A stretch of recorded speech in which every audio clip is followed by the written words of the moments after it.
Pour ce qui est de l'avenir, il ne s'agit pas de le prévoir, mais de le rendre possible, disait Saint-Exupéry.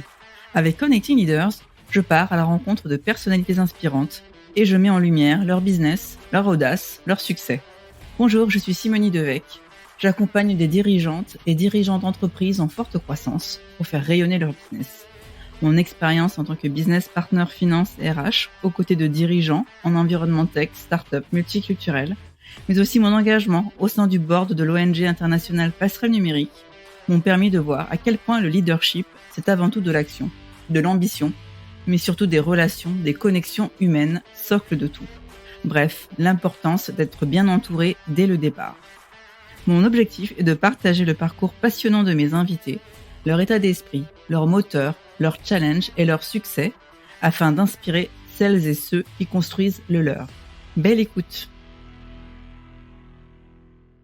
Bonjour, aujourd'hui je reçois Laetitia Vito, autrice et speaker sur le futur du travail avec une perspective féministe. Laetitia revient sur son parcours d'enseignante, ensuite salariée, puis aujourd'hui indépendante. Laetitia nous raconte comment en tant qu'indépendante, elle a généré du chiffre d'affaires dès le début et comment se compose son activité aujourd'hui autour du futur du travail et du freelancing. Nous évoquons aussi le sujet de la productivité, cher aux indépendants, et naturellement, nous en venons à parler des femmes, d'argent, de choix de carrière et de vie une fois maman. Merci Laetitia pour notre échange. On aurait pu continuer à discuter tellement les sujets me passionnaient. Belle écoute. Hello Laetitia, je suis ravie de te recevoir sur mon podcast Connecting Leaders. Alors pour commencer, je vais te proposer de te présenter. Bonjour Simonie, ravie. Je suis autrice et conférencière sur le futur du travail et je suis une travailleuse indépendante depuis maintenant 8-9 ans. C'est fou, c'est ma deuxième partie de carrière. En fait, j'ai eu plein de reconversions professionnelles, plein de grands tournants dans ma vie et comme j'ai déjà 44 ans, voilà, c'est vrai que finalement, ça fait déjà plus de 2 décennies que je travaille. Vu comme ça donne le vertige. Et c'est pas fini. Effectivement, tu as un parcours super riche. Tu es donc autrice, speaker sur le futur du travail, avec une perspective féministe. On va revenir aussi dessus. Tu as écrit des livres et tu as créé aussi un podcast qui s'appelle Nouveau Départ. Donc, est-ce que tu peux nous partager donc ton passage de salarié à entrepreneur? Parce qu'il y a eu quand même cette bascule, si je peux dire.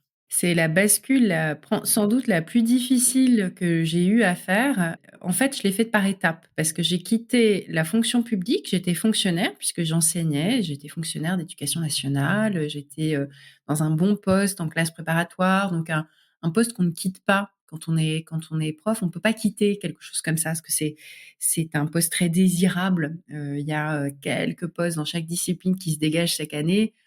Il faut se faire recruter sur dossier. C'est vraiment quelque chose d'assez spécial. Et donc, j'ai été très heureuse d'ailleurs j'ai été très heureuse dans ce poste-là, dans ce travail-là. Et pour qu'il le quitter, il a fallu que je parte vers quelque chose de très différent et ça comportait aussi quitter la France. Donc, j'ai quitté pour rejoindre une entreprise américaine et faire du recrutement dans une entreprise tech américaine dont les bureaux étaient à Londres. Donc, on est parti en famille, on s'est installé à Londres. La fonction publique, c'est un truc très bizarre parce que tu ne démissionnes pas quand tu peux avoir un rapprochement de conjoint.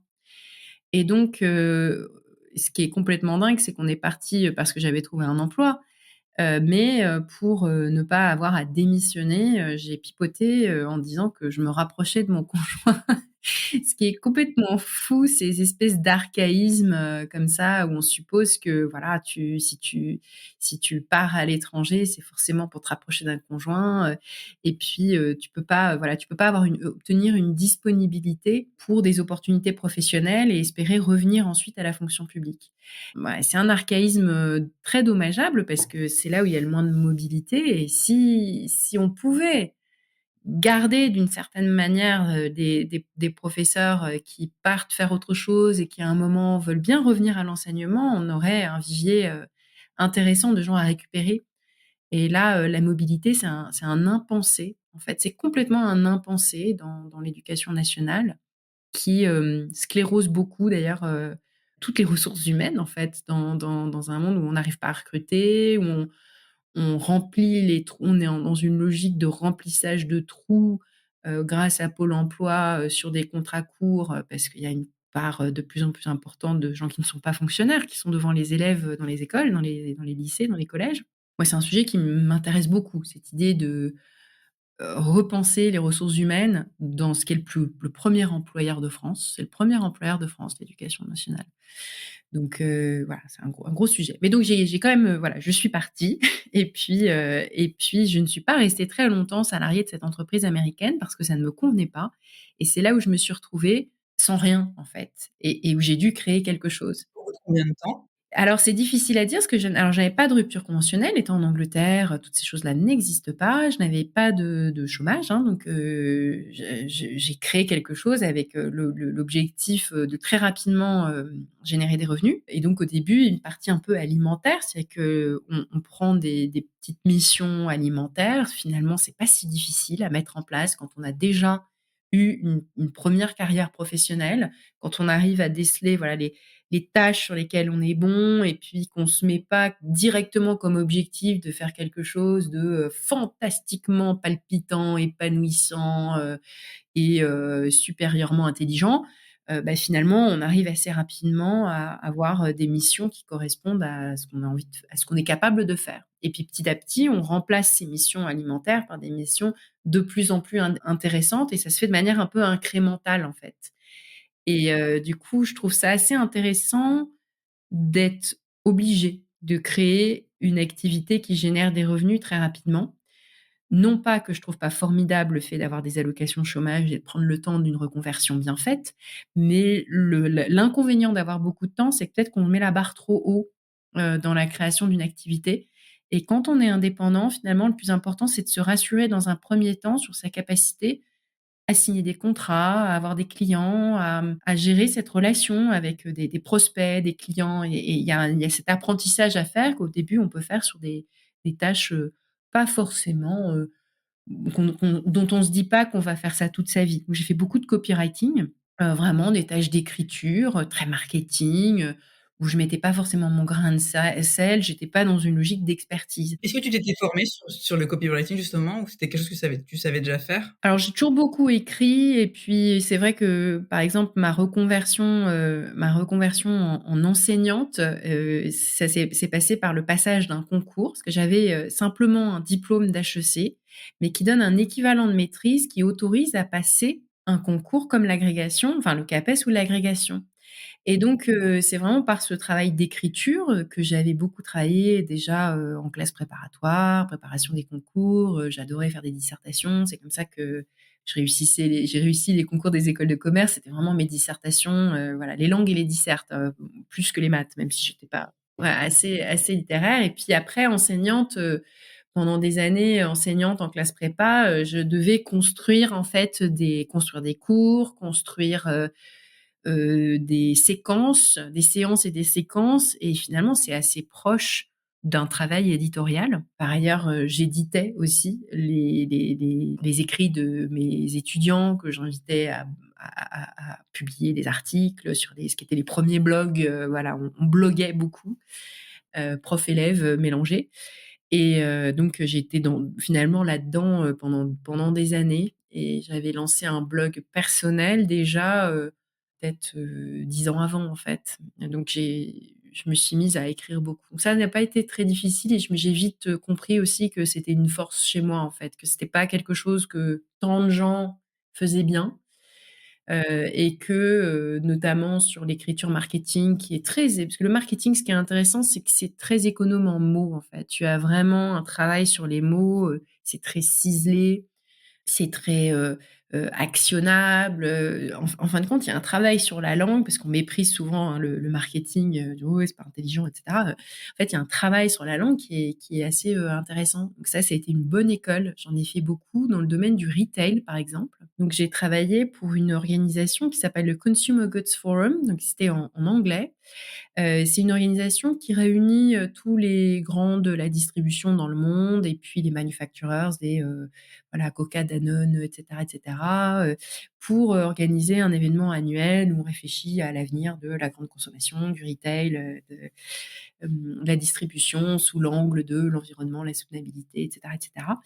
Et donc c'est très marketing. Du coup, coup, c'était très marketing. Je faisais une newsletter, en gros, autour des événements annuels de cette, organisation. Chaque newsletter très travaillée au mot près, et ça a été, je trouve vraiment une école de, ouais, une école de concision, en fait. J'ai fait ça au moins à temps partiel pendant plus d'un an. Vraiment, voilà, travailler chaque mot avec un souci d'équilibre, chaque paragraphe, doit être, bien équilibré et cetera. Donc c'était une bonne école. Et donc ensuite, donc tu as commencé ces missions et donc petit à petit, Alors, en fait, petit à petit, ce qui est le la bascule est tu as raison, la bascule est subtile. C'est pas sur la taille des missions que s'est fait la bascule, c'est sur la notion d'expertise. J'étais toute seule, aujourd'hui, je me suis associée avec mon conjoint et puis je travaille de temps en temps avec des freelances, donc il m'arrive de constituer des mini-équipes, mais vraiment mini, hein, parce que je ne manage pas, de salariés. Je ne dis pas que je le ferai jamais, mais a priori, ça me fait assez peur d'avoir des salariés pour plein de raisons, parce que, c'est une espèce de côté charge fixe, où, voilà, toute la responsabilité de générer du chiffre d'affaires, c'est pour toi, et le salarié, c'est comme se rajouter des bouches à nourrir quand on n'est pas sûr de quoi demain sera fait. Alors que, c'est tellement facile, de recruter des gens, en freelance sur une mission quand tu as besoin de quelqu'un, tu as besoin d'un graphiste, tu prends un graphiste, tu as besoin voilà. Donc, après qui sait? Je ne dis pas jamais, mais, pour l'instant, c'est vrai que travailler avec des freelances, ça me va très bien. Et donc la bascule que j'ai opérée par rapport aux petites missions, alimentaires des débuts, c'est de petit à petit me dire: «Il faut que je construise une expertise, que je sois identifiée sur un sujet, de manière à ce qu'on vienne me chercher non pas comme pour faire du copywriting, non pas comme plume lambda, un peu interchangeable, où, évidemment on tire les tarifs vers le bas quand tu es sur du copywriting, on te met en concurrence avec des copywriters. Quand tu es sur une expertise, tu es l'experte. Bon, ton tarif, on l'accepte ou on l'accepte pas, mais on n'est plus dans la concurrence frontale avec une armée de gens qui font la même chose que toi. J'avais commencé, en parallèle de mes missions alimentaires, à, écrire beaucoup d'articles sur le sujet du travail.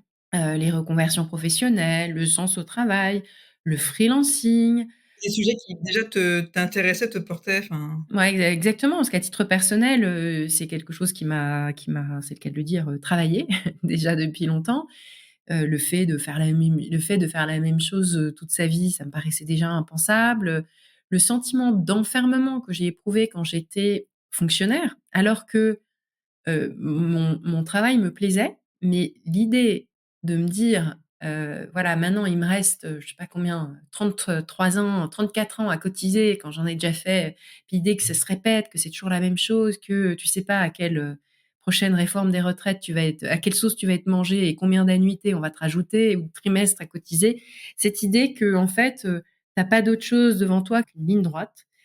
Le vieillissement en fait, tu vois? Tu plus qu'à vieillir maintenant, attendre la fin, attendre la retraite. Enfin, c'est absolument profondément déprimant.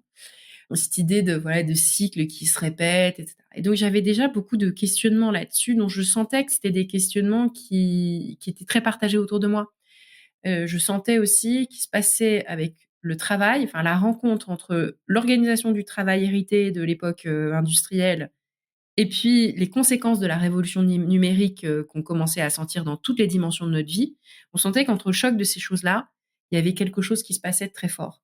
Et j'ai commencé à tracer un sillon sur le sujet du travail, des transformations du travail, de l'avenir du travail, avant que ça devienne un sujet tarte à la crème, parce qu'aujourd'hui, tout ce sur quoi j'ai commencé à écrire en 2015, c'est des sujets qu'on voit partout. Et aujourd'hui, voilà, aujourd'hui, il y a foule, sur les sujets. Je pense pas qu'aujourd'hui, on puisse se lancer de la même manière que moi, je l'ai fait en 2015 sur le même sujet. Il faudra faire autrement, quoi. Il y a beaucoup de gens, il y a beaucoup de gens talentueux qui proposent toutes sortes de, soit d'études, de recherche, de réflexion, d'inspiration, de services, de conseils sur le sujet de la détransformation du travail et c'est omniprésent. Enfin, c'est vraiment quelque chose qui est partout.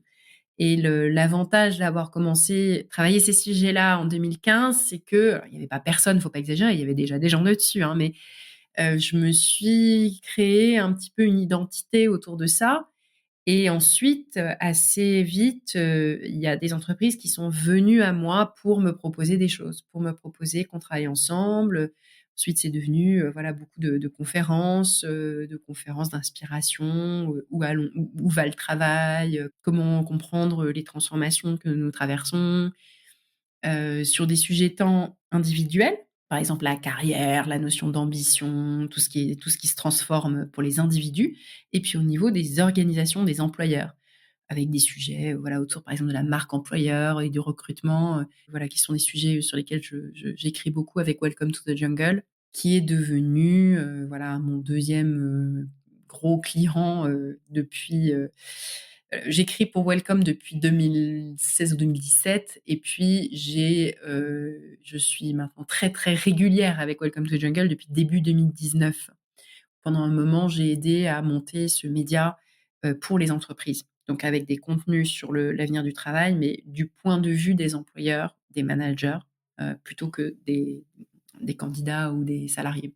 Et qu'est-ce qui te plaît le plus en tant qu'entrepreneur, justement? La liberté, on voit qu'elle a un prix fort. Elle a un prix, je pense qu'on est largement aussi stressé, voire plus que les salariés, qu'on a, un peu toujours ce sentiment de précarité, même quand ça tourne bien. On ne sait pas, ce qui peut se passer à la prochaine récession, si le sujet va être porteur sur la durée. Est-ce qu'on aura toujours autant d'activités dans 1 an, dans 2 ans, dans 3 ans? Il y a une insécurité, il y a une petite peur qui est derrière ça, mais qui est, je pense, la facette qu'il faut accepter de cette liberté que tu as de ne voilà, de ne pas être dans un lien de subordination. Et je me suis rendu compte que ce lien de subordination que j'ai vécu d'ailleurs davantage dans mes emplois salariés dans le privé qu'en tant que fonctionnaire, paradoxalement, eh ben, c'est ce que je déteste le plus.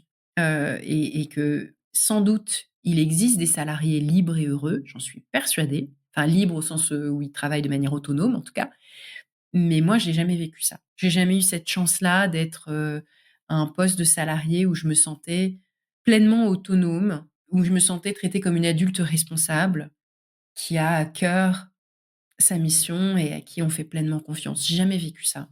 J'ai toujours eu une espèce de sentiment d'infantilisation, quelque chose de voilà, de l'ordre d'un sentiment de privation de liberté qui m'était douloureux. La liberté est une valeur, importante à tes yeux? Et c'est ce qui est le plus important pour moi, de pas avoir à rendre des comptes à un supérieur ou qu'il y ait pas ce théâtre de la productivité qui est, voilà, se montrer en train de travailler, faire ses petits jeux politiques pour plaire à ses supérieurs hiérarchiques. Il y a beaucoup de faux-semblants, de jeux, en fait, hein. C'est un théâtre. C'est un théâtre et faire partie de ce théâtre-là, ça me saoulait à un point. Et j'ai l'impression que c'est quelque chose de l'ordre de enfin, que passer indépendante, c'est un petit peu comme devenir enfin adulte, en fait. On n'a plus à dire à ses parents qu'on rentre à telle heure, on a son voilà, je sais pas comment dire. C'est être adulte, en fait. C'est comme ça que je l'ai vécu.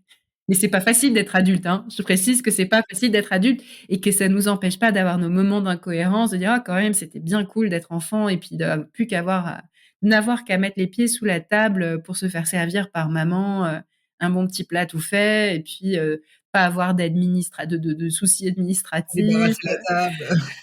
Alors débarrasser la table, je le faisais, mais c'est ouais, c'est plus aider ses parents plutôt qu'être responsable et donc être responsable, c'est à la fois chouette et puis parfois on est tous, face à nos incohérences. Il y a des moments où on se dit: «Oh, c'est quand même cool d'être enfant aussi» et de pas avoir ces responsabilités-là. Écoute, moi, en ce moment, je suis la formation Envie. C'est une formation qui t'accompagne donc pour se lancer, booster ton activité, d'indépendant. Qu'est-ce qui explique selon toi, cet engouement justement à lancer, son activité, que ce soit, en solopreneur, en freelance? Alors il y a plein de choses à dire sur ce sujet. Peut-être pour modérer un peu ça, il y en a en fait, c'est pas une explosion. Il y a pas, on avait dit il y a 10 ans ou un peu plus de 10 ans, on en parle beaucoup plus, mais on avait pensé il y a 10 ou 15 ans que, tout le monde du travail allait se plateformiser, que, on me posait des questions du type: «Est-ce que le salariat c'est fini? Est-ce qu'il y aura pas, 50 de travailleurs indépendants en 2030?» Et en fait, on n'est pas du tout à ces chiffres-là. Donc ça, c'est juste peut-être pour, modérer. En revanche, ce qui se passe, c'est qu'il y a beaucoup plus de porosité entre les statuts. C'est qu'il y a beaucoup de gens qui vont faire un passage en tant qu'indépendants, monter une entreprise, puis quand même revenir au salariat parce que, ils ont des enfants, ils ont besoin de signer un bail ou, que sais-je. Et qu'en fait, il y a cette espèce de voilà, de carrière faite d'étapes multiples dans lesquelles, en fait, on va passer plus facilement d'un statut à un autre et envisager en fait d'avoir des moments dans sa carrière qui ont des couleurs différentes et des statuts différents. Et l'autre grosse différence, je dirais, c'est qu'il y a beaucoup d'emplois qui n'étaient que salariés, qui aujourd'hui ou dans lesquels il y a de plus en plus de freelance. C'est-à-dire qu'avant, créer sa société, c'était, on l'imaginait comme quelqu'un qui allait avoir des salariés, un artisan, profession libérale, et cetera. C'était tout de suite, l'idée que soit tu avais un fonds de commerce, soit tu avais, un modèle d'affaires établi, qui impliquait, des souvent un gros investissement en capital.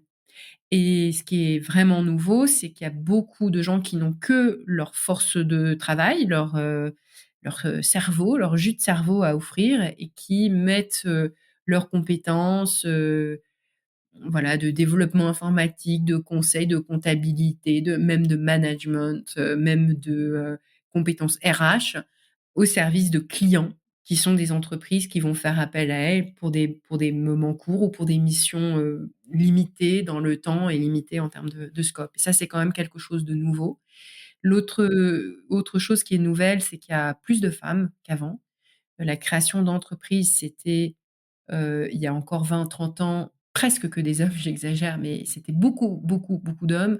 Aujourd'hui, on a plus d'un tiers des créations d'entreprises qui sont le fait de femmes en France et ce chiffre monte. Il monte pas très, très vite, mais il monte et il monte, voilà, dans des secteurs différents avec beaucoup de petites entreprises et de très petites entreprises et d'entreprises individuelles. Et voilà, les entreprises individuelles, je pense qu'il y a 50 ans, c'était surtout, je sais pas, un plombier et puis aujourd'hui, c'est, quelqu'un qui fait du copywriting, quelqu'un qui fait du marketing, quelqu'un qui fait, graphiste, qui au lieu d'être salarié d'une agence, il y en a encore, hein, mais, va, être tout seul. Donc ça, il y en a beaucoup et chez les femmes, il y en a beaucoup des entreprises, individuelles très petites.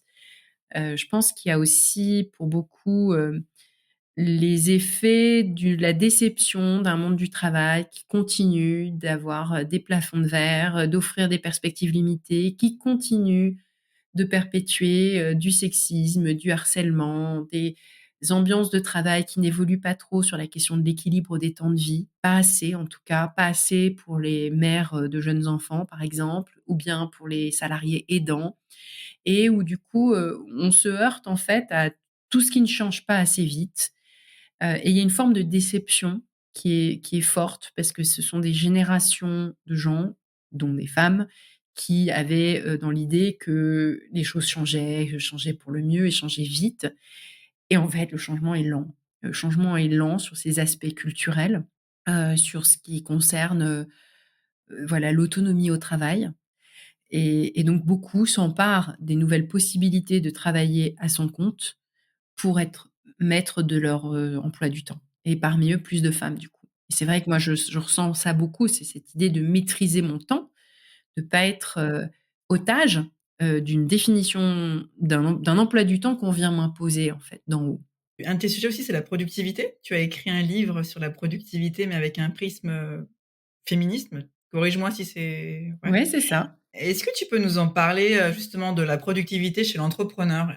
Est-ce que c'est quelque chose, selon toi, voilà, qui c'est une obsession? C'est vrai que voilà, nous, on facture notre temps finalement. Ce sont les entrepreneurs et les freelances qui, sans doute, sont les plus férus de contenu sur, les routines pour être plus productif, le comment mieux maîtriser son temps, comment être plus performant au travail, comment mieux prendre soin de son corps, de son cerveau, et cetera. Non pas que les salariés ne le sont pas, mais la différence quand on est en tout cas quand on est freelance, c'est que tout ce qu'on en effet, on a un rapport au temps qui est très, très, tendu, pour plusieurs raisons.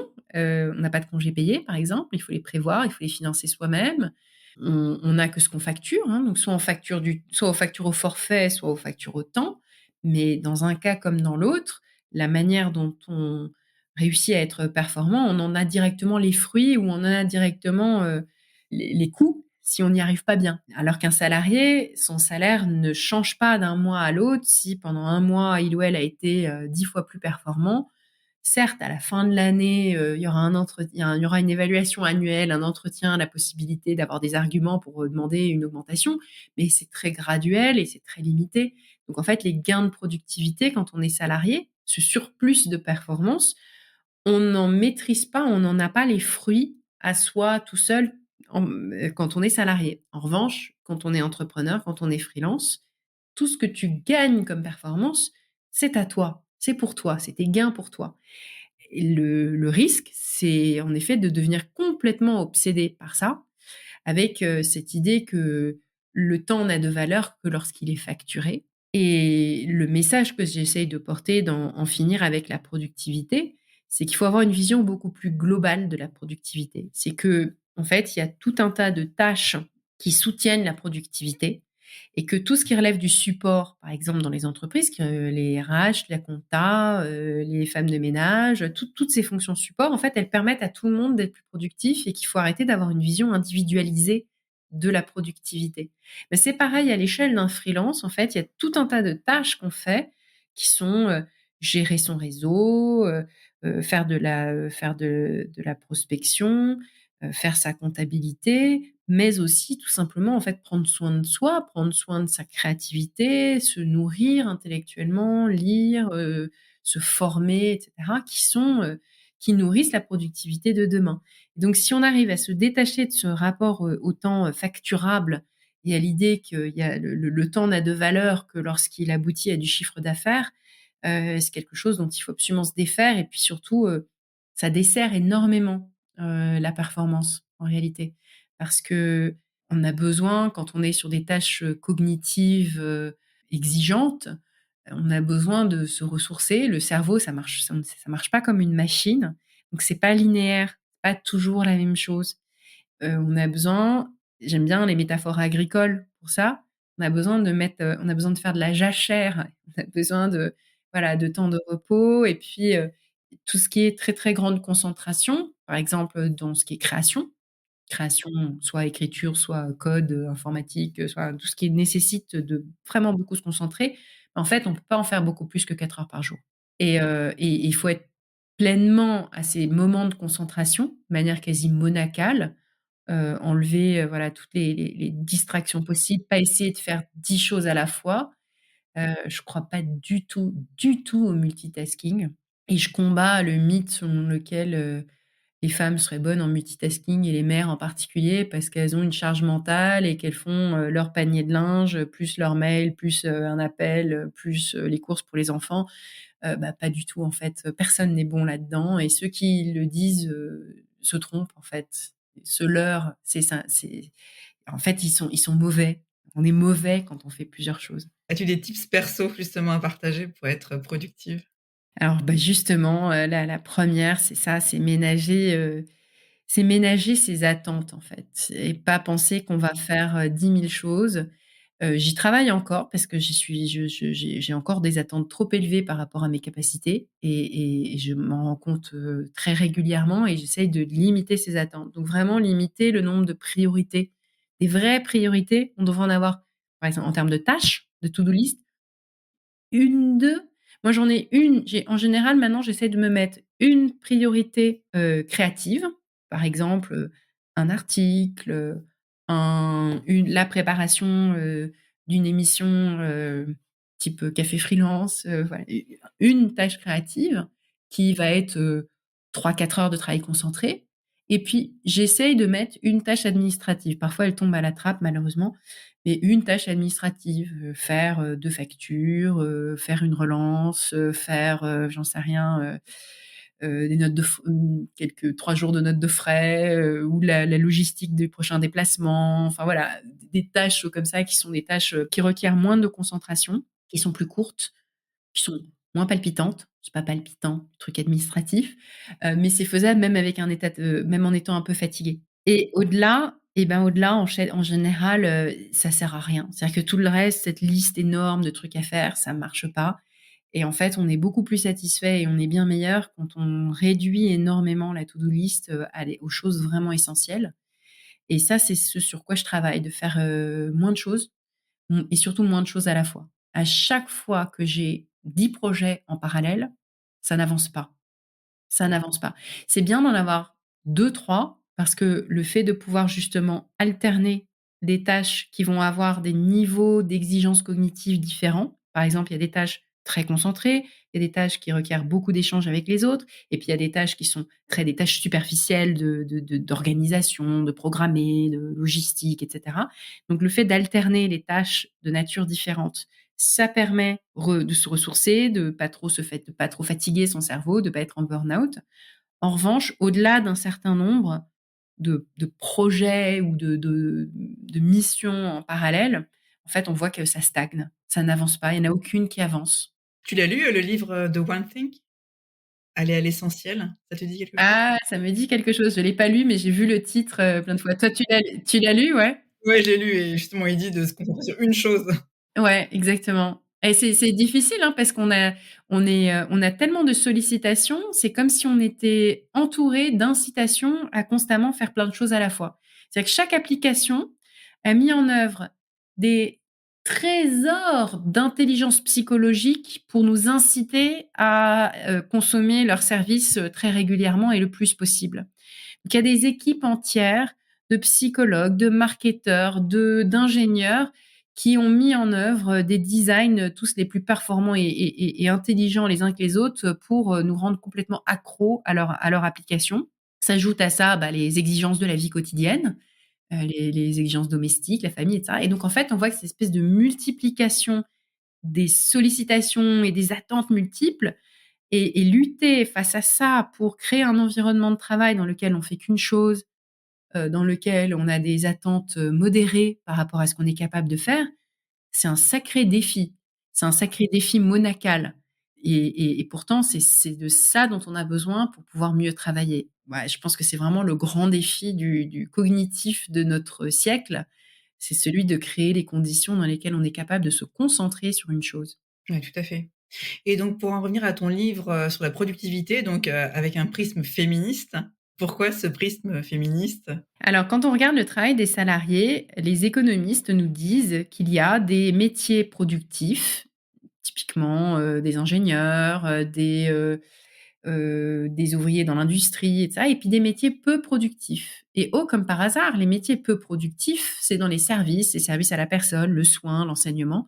Ce sont les métiers dans lesquels il y a une majorité de femmes et quand on regarde les choses comme ça, sous cet angle-là, on fait: «Zut alors», donc il y aurait les productifs, donc majorité d'hommes et puis les peu productifs, une majorité de femmes. Il y a un truc qui va pas parce que, moi, dans ma perception des choses, les femmes travaillent beaucoup, elles travaillent généralement souvent plus, et elles sont dans un niveau d'épuisement. On leur demande tant de choses et il y a tant de choses qu'elles font qui justement ne sont pas valorisées, ne sont pas comptabilisées, sont invisibles et qui pourtant permettent à tout le monde d'être plus productif. Et donc l'idée c'est de revoir cet indicateur et cette vision économique, du monde autrement pour, mieux valoriser, une partie de ce travail invisible qui est porté par les femmes. Pas que les femmes, bien sûr, hein, il y a tout un tas de sujets qui se mêlent et c'est une en fait, c'est une cause universelle, hein. C'est les femmes et les hommes, on est tous dans le même bateau là-dessus. Mieux valoriser ce qui est invisible et essentiel, c'est le défi ça aussi, c'est un défi du travail de demain parce que ces métiers peu valorisés, en volume, c'est ceux qu'on a le plus de mal pour lesquels on a le plus de mal à recruter des gens. En volume, c'est les infirmières, les auxiliaires de vie, les femmes de ménage, les enseignants. Donc c'est des métiers dans lesquels il y a plus de 60 de femmes. Pour certains, il y en a 95 par exemple, plus de 95 hein, par exemple les auxiliaires de vie qui s'occupent de personnes âgées. Tout ce qui est médico-social, soins, enseignement, voilà, on a énormément de femmes. Et ça, on parle de millions de personnes qui manquent à l'appel à l'échelle de l'Union européenne et même de la France. Si on met bout à bout tous ces métiers, on est dans des chiffres absolument colossaux. Donc bien sûr, on manque aussi, de certains types d'ingénieurs et puis de cadres et puis on manque aussi, de couvreurs, zingueurs et on manque aussi de plombiers. Mais, dans ces métiers-là, les métiers plus masculins, il y en a beaucoup, hein, pour lesquels on manque, mais on parle de dizaines de milliers de gens. Alors que chez les infirmières et les enseignants, on parle de centaines de milliers de gens. En volume, c'est colossal et puis c'est les métiers qui vont être le plus en croissance, parce que, transition démographique oblige, on sait très bien que, on va de plus en plus avoir des besoins en termes de soins, accompagnement des personnes âgées, les métiers domestiques et donc ça, on serait capable de le prédire avec pas mal de justesse. Mais si on n'arrive pas à valoriser, à rendre visible et à valoriser ce travail-là comme étant un travail pleinement productif, et ben, on n'y arrivera pas. Et c'est pleinement productif parce que dès que ça fait défaut, beh, il y a plus rien qui marche. Si les infrastructures lâchent, si les écoles ferment, si on n'est plus soigné, on peut plus travailler. De même qu'on peut plus travailler quand on n'a plus de wifi, on peut plus travailler non plus quand on a plus de garde d'enfants, par exemple. Donc ça veut bien dire qu'on est productif grâce à ça et si on est productif grâce à ça, c'est qu'on n'est pas productif tout seul et c'est que les métiers dits peu productifs, en fait, ils sont très, très productifs puisqu'ils portent la productivité des autres sur leurs épaules. C'est le voilà, c'est là qu'est le message, que j'appelle féministe, mais c'est un message universel, c'est pas un message qui est réservé aux femmes.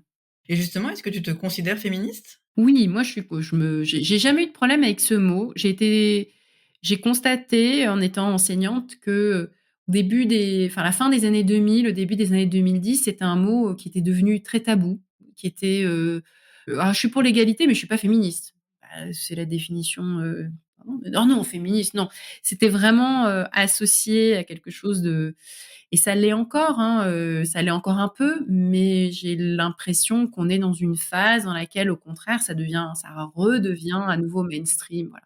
C'est des vagues de courants, puis des courants qui s'affrontent parce qu'il y a pas un, il y a des féminismes et voilà, il y en a qui disent: «Oh non, celles-ci sont trop radicales», d'autres qui disent: «Oh non, mais celles-ci détestent les hommes, il faut pas détester les hommes», et puis, d'autres qui disent: «Mais non, celles-là sont trop modérées, on n'arrivera à rien», voilà, on voit qu'il y a comme dans toute l'histoire des idées, des courants qui s'affrontent, qui sont pas toujours d'accord. Si on schématise, entre eux des essentialistes qui diraient que les femmes sont essentiellement différentes et donc doivent avoir accès à des avantages différents et puis, les universalistes qui disent: «Mais non, en fait, au fond, tout ce qui compte, c'est qu'on est tous pareils et qu'on doit avoir exactement les mêmes opportunités, la même égalité». On voit qu'en fait, entre ces 2 modèle finalement, de vision du féminisme. On continue d'avoir des oppositions, mais moi je m'intéresse à beaucoup de courants différents. J'ai de la sympathie un peu pour tous finalement, même si je suis pas d'accord avec tout. Mais j'ai toujours accepté cette étiquette-là, je l'ai toujours même revendiquée, déjà quand j'étais enfant en fait. J'ai des souvenirs très précis, je sais pas si c'est pas quelque chose que j'ai recréé dans ma tête, mais dans mon souvenir, quand on m'a forcé à répéter en cours de grammaire que c'est toujours le masculin qui l'emporte, je supportais pas ça. Je supportais pas ça, je dis: «Mais pourquoi? Et pourquoi? Et pourquoi?» Non, mais non!» Donc j'ai voilà, des souvenirs très lointains aussi de ma mère qui était dépendante économiquement, qui avait parfois à demander la permission, comme si, là encore, elle n'était pas une adulte responsable. D'où peut-être mon obsession d'être une adulte responsable, de pas être infantilisée, de pas être, dominée. Quel était ton rêve de petite fille? Et la petite Laetitia, est-ce qu'elle voulait, être enseignante? Est-ce elle avait un rêve? Je me souviens alors toute petite, je me souviens pas de quoi je rêvais, mais je sais qu'avant l'adolescence, j'avais des fantasmes d'enseigner. Donc je me voyais bien, professeure, c'est pas un hasard si je le suis devenue. Mais à l'adolescence, ces rêves ont disparu parce que j'ai intégré la vision de la société sur le métier comme étant quelque chose de pas très valorisant, en fait. Et donc ce rêve, je l'ai évacué. J'ai pas entretenu, j'ai pas cultivé cette ambition d'enseigner.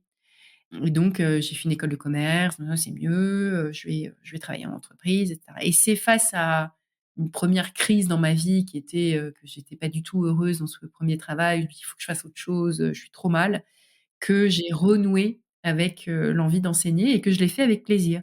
Et je pense qu'il y a un monde parallèle dans lequel j'aurais pu faire ce travail toute ma vie, un monde parallèle où ce métier est bien considéré, où on est bien payé, où on est valorisé, où on a des mobilités, des possibilités de faire des choses un peu différentes, où on a, toutes les gratifications du métier, mais sans avoir, les blagues sur, les profs, c'est parasites qui foutent rien. Voilà, j'aurais pu faire ce métier toute ma vie, en fait, s'il avait été plus valorisé. Et peut-être tu penses peut-être y revenir un jour? En fait, j'enseigne, hein, régulièrement. Maintenant, finalement, même une conférence, c'est un peu comme ce que je faisais en cours. Je transmets. Tous les ans, je vais avoir, des interventions, dans une école, je vais avoir, voilà, je fais, une intervention, à HEC, une intervention à l'EM Lyon, pendant des années, alors que j'étais plus officiellement enseignante, j'ai, fait des cours à Sciences Po. Voilà, il y en aura toujours un peu, en online, parce que j'aime bien aussi, voir, des plus jeunes que moi, et que ça me plaît. C'est un complément en fait, enfin, où ça fait partie d'un ensemble de choses, Je sais qu'à un moment, tu as parlé dans je sais plus quel podcast de pénalité maternelle, pour qu'on rester un peu dans le féminisme. Est-ce que tu peux nous développer cette, notion? Oui, c'est une notion qui me tient à cœur. Il y a quelques années, les anglo-saxons ont imaginé ce concept pour désigner la perte de revenus, puis la perte de carrière d'une mère 10 ans après la naissance de son premier enfant. Et ce qui se passe, c'est que, du coup, on a tenté, il y a des économistes qui ont tenté de le mesurer, en fait. Se dire que si tu es passé, pendant plusieurs années à temps partiel ou que tu t'es interrompu pendant quelques années, alors surtout il y a des pays dans lesquels, les femmes s'arrêtent davantage, hein, les 1res années, après la naissance d'un enfant, et puis qu'ensuite, tu reviens à temps partiel pendant plusieurs années, puis qu'ensuite ta carrière, en fait, n'a pas du tout, voilà, ne monte pas du tout comme elle montait, et puis si s'ajoute à ça le fait qu'il y a des incitations fiscales à ce que tu ne gagnes pas trop d'argent, et ben, en fait, tu as une perte qui peut se chiffrer en pourcentage. Dire que voilà, c'est 40, c'est 50, c'est 60. Et ce qui est frappant, c'est que même dans des pays assez égalitaires comme le Danemark, comme, voilà, les pays scandinaves, bah, malgré tout, c'est quand même 20, alors que les hommes, prennent des congés paternité, alors que, il y a quand même, une considération très forte pour, la lutte contre toute forme de discrimination au travail, bah, malgré tout, moins 20, moins 20 de pénalité maternelle. C'est-à-dire que, voilà, tout ce qu'on perd, ce que ça coûte. Et en France, on en parle maintenant beaucoup. Je trouve depuis quelques années, il y a beaucoup de sujets sur, le couple et l'argent, sur, l'impact de tout ce travail gratuit fait par les beaucoup par les femmes, pas que, mais beaucoup par les femmes, qui les empêche de gagner du terrain sur le front professionnel. Et il y a ce chiffre qui a été donné par 2 sociologues que je trouve vraiment très frappant, qui est le 2 tiers, 1 tiers ou le 2 tiers, 2 tiers. 2 tiers du travail gratuit à l'échelle mondiale est fait par les femmes, 2 tiers du travail payant à l'échelle mondiale est fait par les hommes.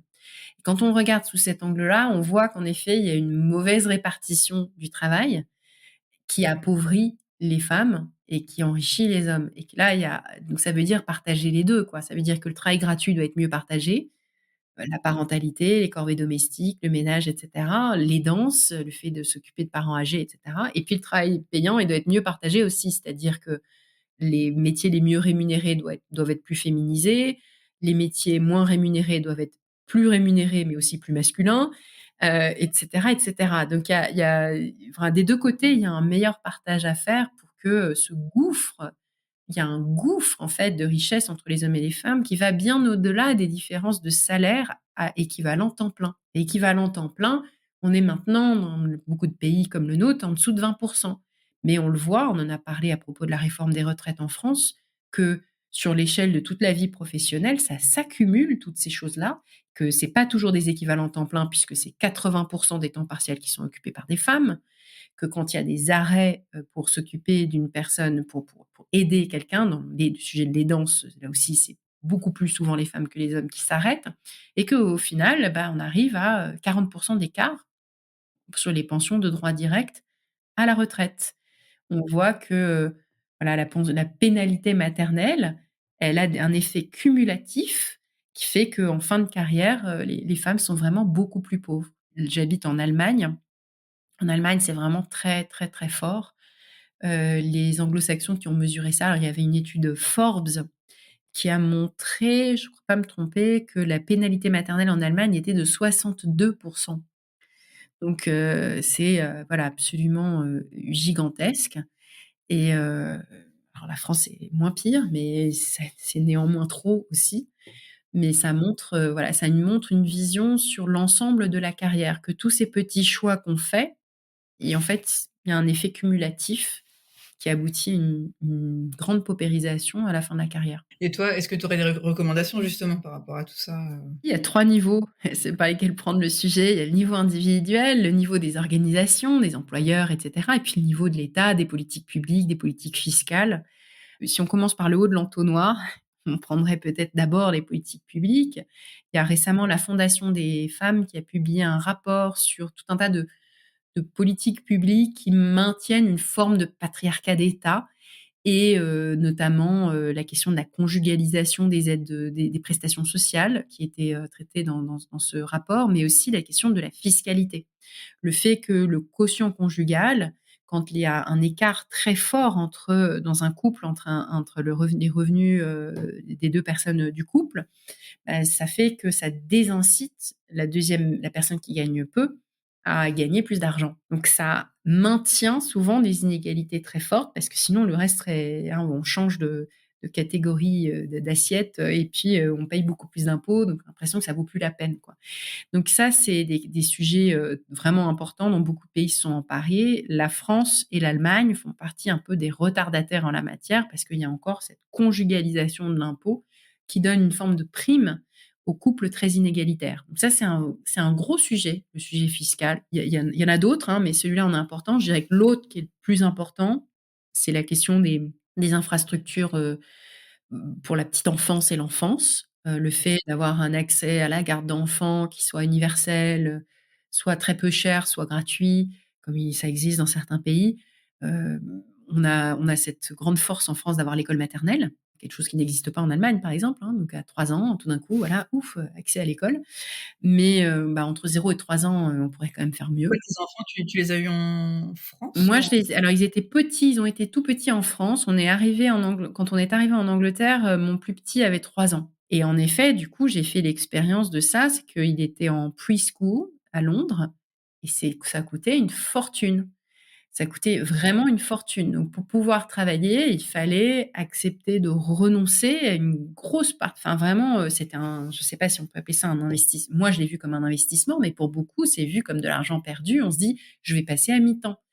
Et c'est un choix qu'on fait assez naturellement quand on est face à des coûts pareils. Donc on voit que les soi-disant choix des femmes, puisque c'est essentiellement des femmes qui vont à temps partiel quand quelqu'un le fait, c'est pas des choix si libres que ça. Ce qu'on appelle des choix, en fait, c'est déterminé par l'offre de garde d'enfants existante.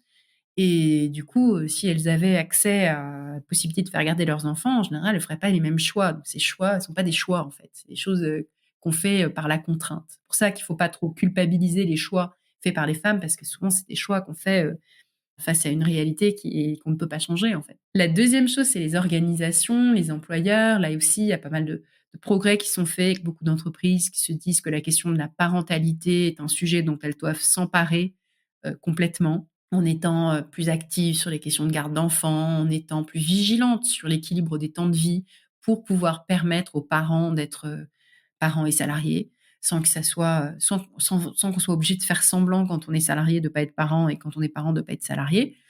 Mais c'est pas si facile que ça parce que les exigences sur la parentalité ont augmenté. Aujourd'hui, on est des parents beaucoup plus, présents pour leurs enfants qu'il y a 30 ans ou 40 ans. On allaite plus dans les premiers temps, beaucoup plus qu'il y a 30 ans. On surveille beaucoup plus ses enfants qu'on laissait plus tout seuls il y a 30 ou 40 ans. On leur fait faire plus d'activités, on les accompagne à droite à gauche beaucoup plus, qu'il y a 50 ans. Enfin, et donc on voit qu'en fait la parentalité devient plus exigeante en même temps que, la participation dans le monde du travail est plus grande pour les femmes. Donc ça fait un espèce de voilà, une espèce de surcharge qui est quand même encore plus forte aujourd'hui qu'autrefois. Et les entreprises se rendent bien compte que c'est un goulot d'étranglement parce que ce problème-là, ça leur fait perdre des gens, ça leur fait perdre des candidats aussi et que tant qu'on a une vision d'un poste qui dit: «Je veux un investissement total pour pouvoir accéder à tel niveau de la hiérarchie, il y a pas d'autre chose que de rester au bureau jusqu'à 22:00», du coup, vous n'avez pas de femmes, par exemple. Donc vous n'arrivez pas à diversifier, vous n'arrivez pas à diversifier votre équipe, parce que l'organisation du travail, ça va pas, en fait. On n'est pas adapté. Donc je pense que là, il y a quand même vraiment des prises de conscience. Parfois, il y a des prises de conscience et des beaux discours, mais la réalité change pas trop. Voilà, donc encore du travail et puis après, il y a l'échelle individuelle et l'échelle individuelle, elle est intéressante aussi parce que, certes, on peut pas tout quand on est tout seul, hein, on peut pas changer le monde tout seul et puis, encore une fois, il s'agit pas de culpabiliser sur les choix qu'on fait, mais, il y a beaucoup de nouveaux contenus, de nouveaux médias qui se créent sur le rapport à l'argent pour pouvoir, être, voilà, plus vigilant là-dessus, il y a beaucoup aussi de choses sur le couple où on dit, «Attention, oui, oui, il vaut mieux se marier parce que, si on se marie, on peut espérer avoir un jour une pension de réversion. Si on se marie pas, il y a pas de pension de réversion». Qu'à partir du moment où on commence avec les enfants, par exemple, à passer à temps partiel, à moins gagner et tout, bah, les gens non mariés, les femmes non mariées, elles se font vraiment, vraiment avoir parce qu'elles ont exactement les mêmes la même, configuration, la même situation, c'est-à-dire de choix qui sont pas toujours des choix complètement libres et elles se retrouvent après avec, pas du tout les mêmes protections qui ont été pensées dans le cadre du mariage.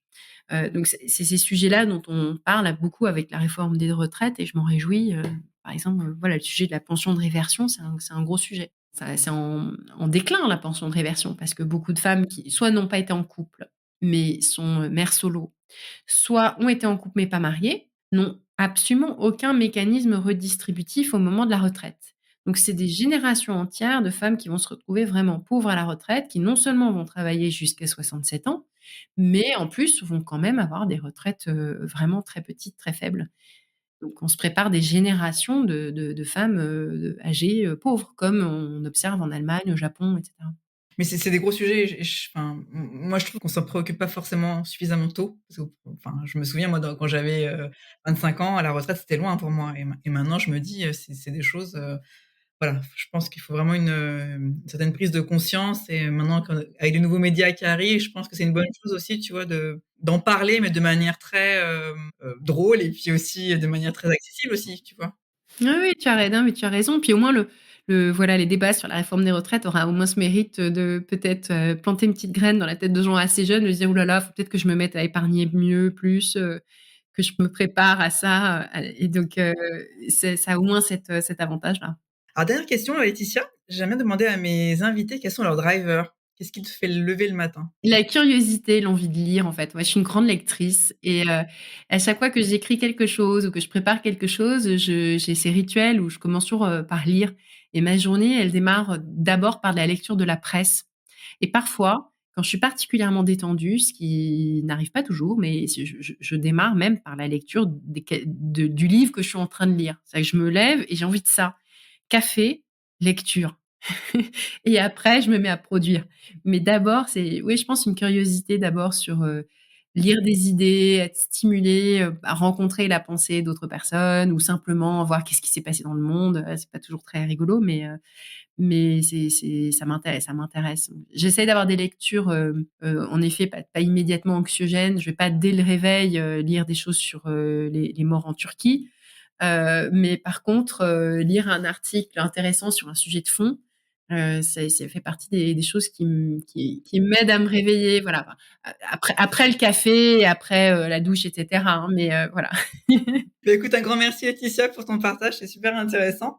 On peut te suivre sur les réseaux sociaux, LinkedIn? LinkedIn, j'étais beaucoup sur Twitter, mais maintenant moins depuis Elon Musk, donc je me mets un petit peu plus à Instagram aussi, sur lesquels je suis, joignable et puis, sinon sur mon site, je réponds aussi et j'ai une newsletter qui s'appelle Laetitia at Work, qui est sur Substack. C'est un bon moyen aussi d'échanger parce que souvent, moi j'ai fait beaucoup de rencontres grâce à ma newsletter. Les gens qui me lisent et puis en fait, en répondant à une newsletter, il y a un échange, une conversation qui se crée et j'ai fait des belles rencontres, grâce à ma newsletter et j'espère en faire encore à l'avenir. Et tu as aussi un podcast, Nouveau départ? Et mon podcast au départ également sur Substack, où j'interviewe des personnalités, beaucoup sur les sujets de travail, mais pas que et c'est des réflexions sur, les transformations sociétales. En fait, il y a maintenant il y a beaucoup de sujets, donc j'ai du mal à en faire une liste, D'accord, Le mot de transformation ou transition. génial. Merci beaucoup Laetitia, à bientôt. Au revoir. Merci Sonia, à bientôt. Merci d'avoir écouté cet épisode de Connecting Leaders. Si vous avez aimé cet épisode, vous pouvez soutenir le podcast en vous abonnant sur votre plateforme d'écoute ou en le partageant autour de vous, ou encore en laissant un commentaire sur Apple Podcasts. Merci et à très vite.